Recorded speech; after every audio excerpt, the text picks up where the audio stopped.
Olá, estamos aqui hoje com a Marlene Rosa, palestrante espírita, frequentadora do Centro Espírita Eurípides Barçanufo. E estamos aqui hoje para falar de um tema muito interessante, a meu ver, que é sobre a paciência e a resignação. Boa tarde, Marlene, tudo bem com você? Boa tarde, Kelly. Boa tarde a todos os amigos, porque desde agora nós já estamos sendo privilegiados, honrados com a audiência de vocês. E com essa oportunidade nós vamos bater um Isso papinho mesmo. muito leve para pelo menos dar um motivo para a gente pensar como nós agimos em relação à paciência e resignação, né, Kelly? É isso mesmo. Então, Marlene, eu pensei numa pergunta para a gente começar esse bate-papo, né? Hum. Por exemplo, no mundo de hoje, a gente vê muito tumulto, um mundo muito agitado, né? E o que que você pensa, de acordo com esse mundo que a gente está vivendo, onde que a gente encaixaria essa palavra, paciência? Bom, primeiramente, a paciência é preciso que nós olhemos para dentro de nós, porque recentemente eu até ouvi uma frase muito interessante a respeito de paciência, que é o inverso da palavra adaptado, ciência da paz. Então, para nós descobrirmos essa ciência e aplicá-la, não é fácil, porque o mundo está aí nessa agitação constante, são gerações que cada vez mais nos surpreendem com a ansiedade, pressa em todo sentido. Ninguém tem mais tempo para nada. Não, Para realmente nada. não O temos. tempo de todo mundo aqui é contado, é multiplicado e cada vez mais nós queremos fazer muitas coisas num tempo que não muda. O tempo do relógio é único. O sol nasce no mesmo momento de sempre, há milhões, desde que foi criado. Ele se põe também no tempo certo, mas nós queremos aumentar tudo que nós fazemos nesse período. Nós não podemos. Então, a paciência vem de encontro a esse alerta para todos nós de parar um pouco, refletir e olhar para dentro de si. Então, é essa ciência da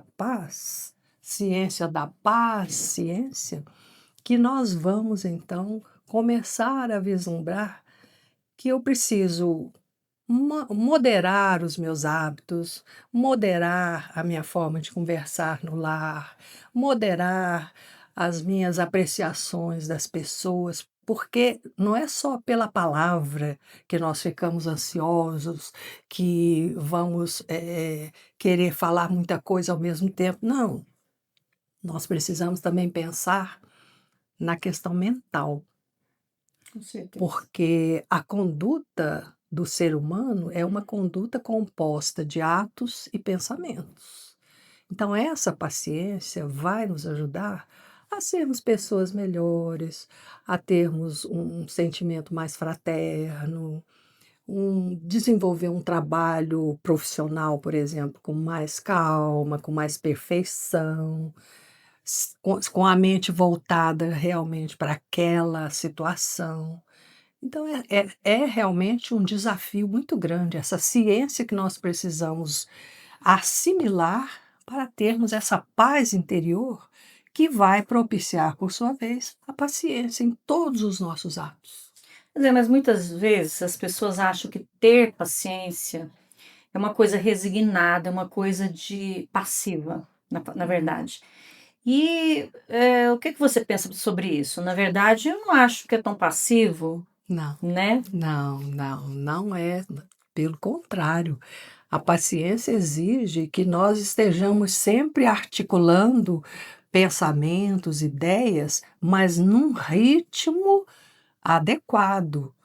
A situação está acontecendo, aí nós queremos às vezes modificar, mas não será de um momento para o outro. Isso exige uma certa um respeito, uma certa tolerância, enfim. Aí nós temos que agrupar uma série de manias, de tendências nossas e começar a regrar aquilo.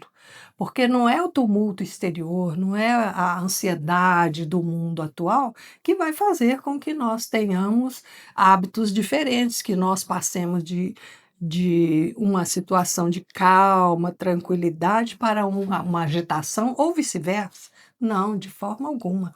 Essa questão do mundo que nos cerca aí é para que nós vençamos a cada dia esse desafio de olhar o mundo com calma, com raciocínio, com ponderação, para podermos, inclusive, interagir melhor com as pessoas, colaborar de uma forma melhor e também receber dessa forma a resposta da vida. Porque tudo que nós fazemos, a vida nos responde. Então, a paciência é essencial para que nós possamos dosar todos os nossos momentos, nossos relacionamentos, em todo sentido. Mas em relação a mudança, essa mudança de pensamento, esse trabalho interior, você acha como que a religião pode interferir? Bom, entrando o fator religioso aí, nós já precisamos pensar melhor, nós, pelo menos, como espíritas que somos, nós já precisamos nos resguardar não somente das pessoas, dos ambientes, no mundo físico, mas também e principalmente nos resguardar das influências espirituais. Então, a paciência, nesse caso aí, vai estar no nosso comando aí 24 horas por dia, principalmente porque nós sabemos que nós somos quase que literalmente influenciados pelos espíritos, ou seja, uma ideia que a gente tem de repente. Ah, agora eu tive uma ideia assim, assim. Essa ideia saiu de onde? Foi da massa cinzenta que a gente tem aqui dentro da cabeça? Não. Essa ideia é uma influência de um ser extraterreno, que são os espíritos, que nos acompanham, que nos acompanham. E isso aí é uma influência tão latente, tão diária, tão cotidiana, que a todo momento nós estamos tendo essas influências. Por exemplo, uma dona de casa, uma simples dona de casa está fazendo a sua comidinha, o seu almoço normal. De repente, vem aquela ideia dela transformar aquele alimento e fica uma coisa maravilhosa. É um exemplo muito simples do cotidiano, mas é uma influência espiritual. Então, daí a nossa cautela como espíritas, já que você falou no aspecto religioso, a nossa cautela em nos mantermos sempre vigilantes para não assimilarmos todas as sugestões, todas as ideias que vêm à nossa mente. Porque essas ideias vêm porque nós damos brecha. Às vezes, uma tendência que nós temos para certa coisa, mas nós sabemos que não é adequada. Mas aquela tendência está ali, guardadinha. De repente, numa certa circunstância, surge aquela tentação que nós já temos uma tendência para aquela natureza ali, a influência espiritual chega e se implanta na hora. Aí pronto, a influência vai fazer com que, se eu era calma, se eu tinha paciência com alguém, eu já vou começar a diminuir essa paciência. Por exemplo, um parente em casa, um enfermo, muitas vezes, por dias, meses, anos, a pessoa tem que cuidar. Aí chega um ponto em que ela fala: "Ah, tô cansada". Por que que ela diz assim, do nada: "Tô cansada", chega influência. Por quê? Porque ela deu essa brecha. Então é muito importante na questão da religião, respeitando, claro, a crença de todos, né, nós termos sempre essa cautela de não infringirmos o nosso sentimento por aquela pessoa que nos cerca. pela situação de trabalho em que nós estamos inseridos. Isso aí não quer dizer que a religião A, B ou C é melhor, é pior, não. Todas, porque a paciência é uma virtude para todos nós, para todo ser humano, independente da crença que ele abrace. E Cristo é um só também, né? Inclusive, tocando assim, lembrando, né, de Cristo, a gente pode ter nele um exemplo, né? Por exemplo, com relação à resignação que ele teve, eu estava até pensando sobre a época que Cristo estava, que viveu, né, aqui, como ele precisou de paciência e resignação, né? A É. gente fica pensando, porque imagina, Uhum. uma época em que a sociedade era muito mais ignorante, no Hum. sentido cru da palavra, né? É. Então, Assim, apenas uma preliminar muito pequenininha sobre essas duas virtudes. A paciência e a resignação, elas como que se completam, é uma espécie de uma simbiose. Esse é o meu parecer, né, o meu entendimento. Porque quem tem verdadeiramente paciência é porque conhece, reconhece, respeita e principalmente reconhece que é uma situação ali de utilidade, de serviço, de caridade para alguém. Não importa o contexto. Então, se a pessoa já tem esse reconhecimento, ela é uma pessoa que tem paciência. Agora, quanto à resignação, a resignação não é a comodidade de deixar que as coisas aconteçam, por exemplo, porque Deus quer assim. Ah, eu estou assim. Ah, Deus quer assim, eu vou cruzar os braços, comodismo, né? vou me acomodar porque, Deus quer assim, eu não posso ir contra isso. Se veio até mim é porque Deus mandou. Não, não é isso. Pelo contrário, a resignação é o nosso testemunho a Deus de que nós reconhecemos que ali está uma oportunidade para nós darmos a prova, darmos o testemunho de que nós temos inteligência para administrar, resolver, contornar aquela dificuldade. Então, é esse conhecimento de causa que vai fazer com que a resignação seja realmente uma virtude ativa e não passiva, como aparentemente, né, muitas pessoas entendem, Entendem, né, né? que é uma situação que a pessoa cruza os braços e pronto, e abaixa a cabeça. Não, não é isso. É muito pelo contrário. É situação ativa de iniciativas e jamais de conformismo. E de reforma íntima, né? Só completando, Uhum, eu acho que é isso que você uhum, pensa também, porque a reforma íntima é que vai, através dessas provas, né? De ter paciência, e ter paciência de novo, e ter paciência de novo, é uhum. que eu vou burilando tudo isso dentro de mim e melhorando esse aspecto, né? Claro, porque quem conseguir esse casamento da paciência e da resignação no seu mundo interior, já é uma pessoa, sem dúvida alguma, capaz de superar, primeiro de compreender, depois de contornar ou superar as situações mais adversas da sua vida. Porque a resignação é nós termos a humildade de reconhecer que é a vontade de Deus que está se fazendo ali, porque Ele confiou em mim.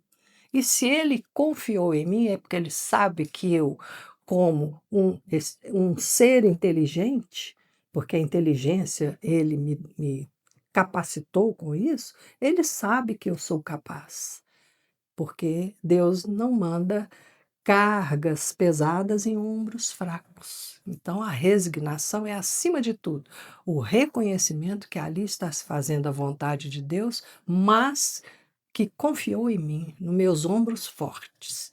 Então, jamais será uma decepção, jamais será uma derrota. Pelo contrário, é uma alegria, é uma honra, é uma vitória. Nesse aspecto, assim, de convívio social, né, por exemplo, no trabalho, na família, hã, no centro espírita, né, em todas as casas religiosas, é muito comum a gente ver as pessoas perdendo a paciência, Hum, né, no sentido assim: "Ah, eu não aguento isso mais. Ai, eu não aguento essa pessoa", né. Eu tô te dando um gancho aí, porque eu acho que isso é tão importante. hum. É uma das causas das pessoas abandonarem projetos, é uma das causas das pessoas, devastarem famílias. Então eu te dei esse gancho, você acha que isso é plausível de eu falar? Acho que Olha, isso acontece muito, muito, né. muito em todos os segmentos da nossa sociedade, nas nas instituições religiosas, em todo lugar ocorre isso. Mas por quê? Porque nós ainda não somos capazes de dizer assim: "A minha paciência não tem limites, ela é ilimitada". Por conta ainda dos nossos interesses, por conta ainda das nossas imperfeições morais, por conta da nossa fragilidade perante o próximo, que muitas vezes é a oportunidade que Deus está nos dando para nós, darmos o nosso testemunho de que temos amor verdadeiro por aquela pessoa. Enfim, há uma série de hipóteses aí que podem levar a essa situação e a esse, às vezes, até um constrangimento, porque quando a pessoa chega a dizer que perdeu a paciência, que lavou as mãos, não é? Relembrando Pilatos aqui, é porque ela não tinha paciência, ela não era uma pessoa capaz de desenvolver, de aceitar e de ir até o fim naquela oportunidade que Deus lhe deu, porque a paciência não pode ter limites, não pode, senão ela não é paciência, não é de forma alguma, ela é qualquer outra coisa é menos paciência, porque fica até, deselegante conforme o local e tudo, constrangedor, fica desconfortável. Você, às vezes, vai com esperança naquele encontro, naquela conversa, naquela expectativa com certa pessoa, chega lá, a pessoa fala: "Olha, agora não adianta mais, eu já te dei tantas oportunidades, você não, agora acabou". Agora É, não tem mais jeito. continua Não sem paciência, né. continua então isso aí é muito é uma situação que, vamos dizer assim, ela exige muito de nós, É a porque maior forma de caridade, nós temos que nos colocar no lugar do né. outro para experimentar isso, Sim, para experimentar, sim. né. Vamos ter paciência com o próximo, né, porque É. ali eu poderia estar no lugar dele, né. Uhum, É esse tipo de pensamento que deve ser, né. uhum. Para encerrar, ô Marlene, o que que você acha que existe alguma receita para isso, além do que você já falou? Para a gente finalizar aqui com chave de ouro, Hum. porque eu adorei conversar com você. Ah, Achei muito fluida a conversa, a sua forma de expressar. O que que você acha da gente fechar isso daí? olha, para fechar, primeiramente, foi um prazer muito grande, né, ser recebida aqui por você, e eu estou, assim, muito na expectativa, a partir de agora, que alguém de vocês, um de vocês está aí de trás dessa telinha, né, possa pelo menos lembrar uma frase, lembrar de uma palavra, para refletir e ter a paciência de rever, por exemplo, esse quadro que nós estamos compondo aqui. E depois de rever, ter paciência de rever, que vocês também tenham a compreensão necessária para que a resignação seja um bem na sua vida. Um bem, porque o ser resignado não é ser passivo, é ter o conhecimento de causa, é saber que ali eu tenho força, coragem para começar de novo. Se não deu certo, não vou cruzar os braços, vou à luta novamente. E isso é que importa. E eu, como eu disse no início, a paciência e a resignação estão tão ligadas para mim que eu assimilei esse casamento, essa união, com um trechinho de um poema do Machado de Assis. Chama-se Menina Mulher. Esse trechinho diz assim: está naquela idade inquieta e duvidosa, que não é dia claro e nem amanhecer. Entre aberto botão, entre fechada rosa, um pouco de menina, um pouco de mulher. É que essa criatura adorável, divina, não se pode explicar, nem se pode entender. Procura-se a mulher, encontra-se a menina. Procura-se a menina, encontra-se a mulher. Então, encontremos a paciência ou a resignação para nos aliviar, nos resguardar e nos enobrecer perante as virtudes que nosso Senhor Jesus Cristo nos ensinou. Muito obrigada, uma boa tarde. Obrigada, Kelly. Eu que agradeço, Marlene. Muito boa a conversa, viu? Até a próxima, né, pessoal?